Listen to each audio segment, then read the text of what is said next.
civils, militaires, Wazalendo y compris, vont périr. C'est pourquoi cet appel est très important et il faut le suivre. Vous qui êtes à Uvira, si vous êtes militaire FARDC, Wazalendo, veuillez vous rendre, si vous n'avez pas pu vous rendre à Makobola ou au Burundi, à Kalemi, si vous n'avez pas pu échapper à la veille ou le matin quand il y avait encore l'opportunité. Aujourd'hui, vous êtes tombé sous les jougs de la F-123 et vous n'avez plus d'autre choix que de vous rendre pour protéger vos proches qui sont à Uvira, vos familles.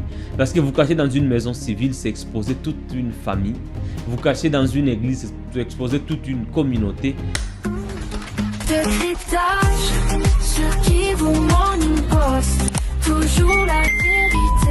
C'est enfin officiel, l'F-123 a indiqué dans un communiqué avoir pris la ville d'Uvira. En allant faire le point de cette prise d'Uvira, des communications de l'F-123. D'ailleurs, l'F-123 qui appelle tous les déplacés à rentrer chez eux parce que, selon l'F-123, la paix est revenue. Nous allons en parler dans cette émission, les décryptages. Mais une note nécrologique, la mort de Magloire Paluku, un journaliste de la ville du Goma, de l'Est de la République démocratique du Congo, abattu dans la ville du Goma la soirée. Paix à son âme. Jospin, bonjour et bienvenue. Bonjour Blaise, merci beaucoup et bonjour à ceux qui me suivent de partout à travers le monde. Nous faisons cette émission après une communication officielle du 1-23. On doutait encore, on parlait des évidences de l'apparition du 1-23. Aujourd'hui, l'on sait que l'A-23 est déjà à Uvira. Le commandant adjoint de l'ARC était là avec Willy Ngoma, à la mairie d'ailleurs. Ils ont fait une vidéo, mais on analyse cette entrée du 1-23. Ouais, finalement, l'F-123 a déclaré la prise d'Uvira via son point focal communication et médias, Lawrence Kanyuka, qui a aussitôt appelé tous les Wazalendo qui se cachaient encore dans la ville à se rendre, également les FARDC. Il a précisé que tous les militaires burundais qui seront capturés ou qui ont été déjà capturés seront rendus aux autorités burundaises dans le respect des droits humains. Donc, tous les Wazalendo qui sont à Uvira, tous les FARDC, c'est comme c'était le cas à Goma, ils s'étaient rassemblés au stade de l'unité et ont été conduits vers des centres de formation et d'autres parmi les Wazalendo qui voulaient rester civils ont été réorientés par les F-123. À Uvira, le scénario n'a pas été semblable à celui de Bukavu parce qu'à Bukavu, on avait observé au moins à 3 jours, presque 3 jours d'incertitude. On ne savait pas qui contrôlait exactement Bukavu. On avait observé une première entrée la nuit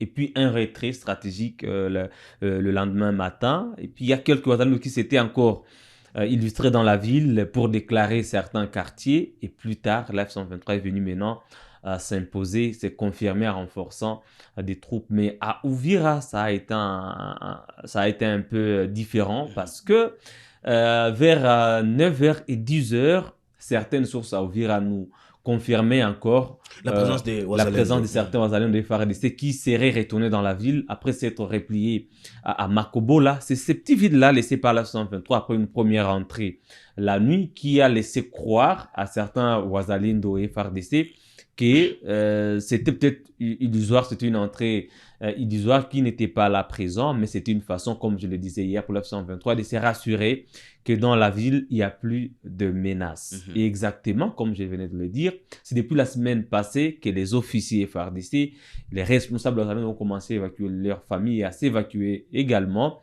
Depuis avant-hier la nuit, le gouverneur Poroussi a quitté la ville, le maire et toutes les autorités administratives, certaines se repliant vers Baraka, où d'ailleurs un communiqué a été signé par le gouvernement provincial pour dénoncer la prise d'Uvira. C'est-à-dire qu'après Uvira, c'est Baraka qui devient le chef-lieu provisoire de Sud-Kivu. Très bien, on devrait donner cette information détail. Baraka déjà chef-lieu provisoire de la province d'ici de Kivu. Mais c'est à l'extrême. Ils vont gérer quelques villages. Ça va être compliqué parce que pour gérer une partie de Sabunda qui reste sous contrôle des forces de Wazalendo et de Walungu, il faut passer par Uvira et le haut plateau de Fizi. Mais déjà, les lacs coupent le trafic entre la partie du territoire d'Uvira et de Fizi qui est contrôlé. C'est-à-dire que ce gouvernement provincial-là est à l'extrême, est poussé à l'extrême et on ne peut pas parler d'un gouvernement avec seulement une petite partie de Fizi sur le 8 territoires de la province du Sud Kivu. On va faire un travail de patriotisme. Au regard de la ville de Goma, et d'ailleurs, la F-123 y est revenu hier, il y a encore des poches de FRDC, de Ouazalendo encore à Uvira, et la F-23 appelle à ces unités de déposer les armes. Quel conseil? Parce que nous devons quand même éviter d'exposer la population.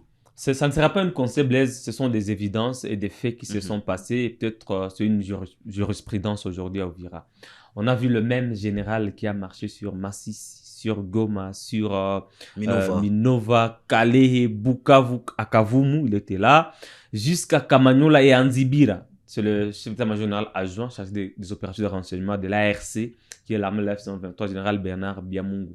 Il est surnommé aujourd'hui sans combat, sans victoire. C'est un expert dans la stratégie Songambele. Il maîtrise les forêts et les profondeurs de l'Est de la RDC pour avoir combattu depuis très longtemps dans le Sud Kivu, dans le haut plateau du Sud Kivu. Il maîtrise bien cette région. Et quand il se présente lui-même à Uvira, on parlait des fake news quand on a vu une image sur laquelle Willy Ngoma se présentait avec d'autres militaires devant la mairie d'Uvira. Nous vous confirmons que c'est une image vraie, correcte, parce que vous voyez déjà la vidéo. Willy Ngoma à côté de Bernard Biamungu, devant la mairie d'Uvira. Ils appellent les FRDC et les Ouazalendo encore présents dans la ville d'Uvira à déposer les armes. Je pense que c'est un appel qui rentre dans les normes de la loi internationale humanitaire de la guerre, parce que normalement, on ne doit pas faire des carnages dans la ville. Il ne faudrait pas qu'on apprenne qu'il y a une maison qui héberge des Ouazalendo et qu'on vienne y mettre le feu ou qu'on vienne la bombarder. On ne voudrait pas apprendre qu'il y a tout un quartier qui a été ciblé comme un bastion à Uvira pour que ce quartier-là soit bombardé, parce que civils, militaires, Ouazalendo y compris, vont périr. C'est pourquoi cet appel est très important et il faut le suivre. Vous qui êtes à Uvira, si vous êtes militaire FARDC, Ouazalendo, veuillez vous rendre, si vous n'avez pas pu vous rendre à Makobola ou au Burundi, à Kalemi, si vous n'avez pas pu échapper à la veille ou le matin quand il y avait encore l'opportunité. Aujourd'hui, vous êtes tombé sous les jougs de la F-123 et vous n'avez plus d'autre choix que de vous rendre pour protéger vos proches qui sont à Uvira, vos familles. Parce que vous cachez dans une maison civile, c'est exposer toute une famille. Vous cachez dans une église, c'est exposer toute une communauté. Comme vous êtes militaire, vous avez presté le serment de défendre le pays. Vous devez aussi accepter que l'armée a été défaite. L'armée congolaise, les Ouazalendo ont été défaits et l'armée burundaise. Et pour votre part, il ne reste plus qu'à vous rendre à la 123 pour peut-être avoir la chance d'être rapatrié un jour à Kinshasa dans le cadre des accords qui seront signés, peut-être comme prisonniers, peut-être comme rendus.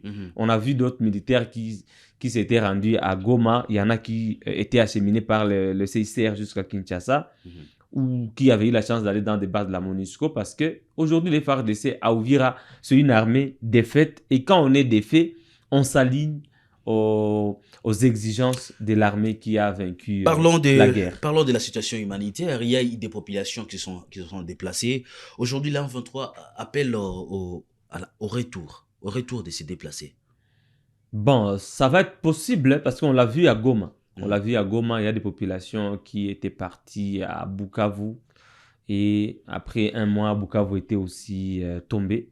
Mais c'est quoi l'avantage déjà quand l'M23 contrôle Uvira, surtout pour se déplacer, parce qu'on connaît des déplacés qui se sont encore retrouvés à Goma et qui avaient du mal à rentrer à Uvira, par exemple. Bon, c'est différent parce que pour Uvira, les déplacés, certains ont pris la voie lacustre vers Kalemi. Ça sera difficile de regagner Uvira aussitôt.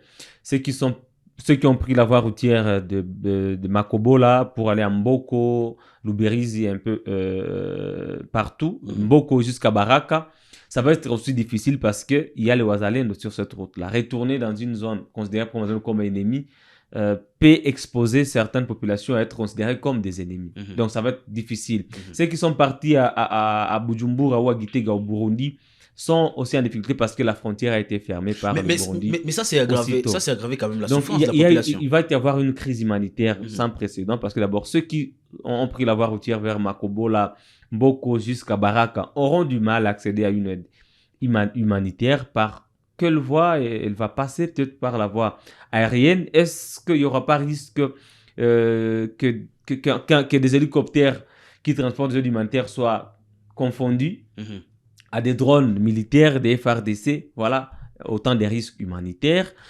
Ceux qui sont au Burundi peut-être auront la chance parce que Gitega collabore très bien avec Kinshasa. Depuis Bujumbura, des vols humanitaires peuvent décoller ou atterrir. Est-ce que ça vous a surpris de voir la frontière de Burundi Non, être ça fermée? c'était une évidence déjà parce que le Burundi venait de déclarer la veille qu'il n'allait pas retirer ses militaires de la RDC. Le Burundi commençait à demander au Rwanda d'arrêter tout soutien à l'AFC-M23 et il s'était déjà positionné dans une posture offensive ouverte depuis Kamanyola. Donc, comme allié naturel et direct au forum de la RDC à Kinshasa, le Burundi ne pouvait que fermer cette frontière parce que le Burundi est ennemi actuellement à l'AFC-M23. Qu'est-ce qui reste du Burundi? On sait que la frontière du Burundi et le Rwanda fermée. Maintenant, aujourd'hui, on vient de fermer la frontière entre le Burundi et la République démocratique du Congo. Est-ce que le Burundi va tenir jusqu'à combien de temps? Le Burundi, déjà depuis janvier dernier, avait fermé ses frontières avec le Rwanda quand les tensions étaient vives après la prise de Goma par l'AF-123. Parce que pour le Burundi, c'est le Rwanda qui soutient, la même rhétorique que Kinshasa, c'est le même narratif. Aujourd'hui, ça va être compliqué pour le Burundi parce que Kavimvira, c'est un poste frontalier où il y a beaucoup de mouvements d'import et d'export des véhicules qui transitent par le Burundi venant de la Tanzanie. Je peux dire que l'économie du Burundi est tenue aussi par ces postes frontaliers. De part et d'autre aussi, parce que la C23 ne va pas aussi vivre la même situation qu'à Goma, où les frontières avec le Rwanda sont ouvertes. Uvira aussi, sans Kavimvira, est enclavé, sans le port de Kalundu en mouvement est aussi enclavé. Mais la chance pour la F-123 ou pour la population d'Uvira, c'est que la voie de la plaine de la Ruzizi vers Bukavu est désormais ouverte. Les populations de Goma qui avaient pris la route de la plaine pour se réfugier à Uvira et au Burundi peuvent désormais regagner à Goma parce que le trafic entre les trois grandes villes de l'Est de la RDC est désormais ouvert, a repris ou va répandre complètement quand la route sera peut-être assainie parce que peut-être on ne sait pas s'il y aura encore des risques à passer dans la plaine de la Ruzizi. Mais quand ça sera assaini, on pourra quitter de Goma à Uvira en passant par Bukavu, par la plaine de la Ruzizi, ou en passant par le Rwanda, Bugarama ou par Ngomo, même si l'état de la route n'est pas assez bon. Néanmoins, pour la F-123, pour la population d'Uvira, il y aura une interconnexion entre trois grandes villes et Uvira peut survivre grâce à Bukavu, grâce à Goma. Mais Bujumbura sera en difficulté parce qu'il ne reste que la frontière avec la Tanzanie. Et on sait que les relations diplomatiques entre la Tanzanie et le Burundi ne sont pas au bon fixe depuis l'avènement d'Ndayishimiye au pouvoir. Samia Suluhu est un peu distante de certains dirigeants de la sous-région. C'est comme Paul Kagame aujourd'hui aussi avec la Tanzanie, ça ne va pas. Ça ne marche pas. Les Rwandais ne sont pas bien vus en Tanzanie. Il y a eu des déclarations quand Samia a été proclamée présidente. Le président rwandais avait fait une déclaration qui n'avait pas plu au gouvernement tanzanien. Le Burundi également. On sent qu'il y a quand même quelques tiraillements et aujourd'hui, les Burundais ne circulent plus librement ou ne traversent plus librement comme c'était avant. C'est-à-dire qu'aujourd'hui, il ne reste que cette frontière pour le Burundi où aussi les relations ne sont plus au bon fixe parce que le Burundi a un problème du pétrole. Donc, son économie est par terre. Kavimvira qui vient de fermer, ça va être compliqué. Le Burundi va entrer en crise humanitaire parce qu'il y a déjà, selon Kinshasa, plus de 200 000 réfugiés qui sont allés au Burundi. Déjà, en cette période, il y avait d'autres venus de Goma, de Bukavu. C'est-à-dire on risque d'aller dans les plus de 500 000 réfugiés congolais au Burundi seulement. Et ça va être compliqué pour ces pays de gérer cet afflux de déplacés. Heureusement que l'ACR est là, qui doit déjà alerter la communauté internationale pour venir en aide rapidement à ses compatriotes. Mais moi, je pouvais peut-être demander une autre faveur au Burundi, c'est d'ouvrir la frontière pour ces Congolais qui veulent rentrer au pays. Parce qu'il y a des Congolais aujourd'hui qui veulent rentrer à Uvira, après avoir suivi cette assurance de l'F-123. On peut dire que voilà, c'est une zone contrôlée par les rebelles, mais ce sont des rebelles qui sont en train de quand même de sécuriser plus de 11 millions de Congolais. Ils sécurisent Goma, ils sécurisent Ce Bukavu. sont des ça rebelles qui marche. sont en train de sécuriser plus de 11 millions de Congolais aujourd'hui. Si on ajoutait à ces 11 millions de Congolais à partir de Kamanyola, tous ces villages jusqu'à Ouvira, ça peut aller dans de 13 millions aujourd'hui. Donc, c'est-à-dire que si certains volontiers se sentiraient plus à l'aise, plus en sécurité dans leur foyer que dans des camps déplacés, à Ouvira, à Katogota, à Kiliba, d'où ils sont venus, surtout ceux qui étaient venus de Goma, qui étaient déjà en difficulté de regagner Goma, parce que pour arriver, des Bujumbura ou des Djibitoke, un peu partout, des Tchanika, pour arriver à Goma, il fallait passer exclusivement par le Rwanda avant. Et pendant ce temps, il faut passer exclusivement par la Tanzanie. Mais comment vous allez passer en Tanzanie sans passeport? Parce que pour la plupart, ils ont quitté Goma sans passeport. Parce que le trafic entre le Rwanda, le Burundi et la RDC se faisait juste avec le CPGL comme document. Mais comment aujourd'hui ces Congolais étaient déjà fait enfermer depuis janvier? Il y en a qui se sentent à l'aise et qui ont vu la vie à Goma de loin et se disent je peux rentrer à Goma et recommencer ma vie. Pour ces Congolais-là qui n'ont pas de passeport ou passer par la Tanzanie, il vaut mieux pour le Burundi d'ouvrir la frontière pour qu'ils passent par Kavimvira et depuis Uvira, ils peuvent prendre un bus, un taxi-bus jusqu'à Bukavu et de Bukavu, bateau jusqu'à Goma. Ça serait mieux pour le Burundi quand on va leur remettre leurs militaires qui ont été capturés, qu'eux aussi puissent ouvrir la frontière pour des Congolais qui voudraient volontiers rentrer en République démocratique du Congo. Très bien, nous allons mettre un point final à cette émission aujourd'hui. Vous avez compris l'évolution surtout de la situation dans la plaine de la Ruzizi et à Uvira, où désormais la F-123 administre cette ville. Et vous avez vu le militaire de F-123 vraiment à la mairie. Ça veut dire dossier Uvira. La page est tournée. Présentement, nous allons vous dire merci d'avoir été avec nous. Abonnez-vous à Kivu Morning Post si c'est pour la première fois que vous nous suivez. Et on se retrouve prochainement pour d'autres numéros. Portez-vous bien.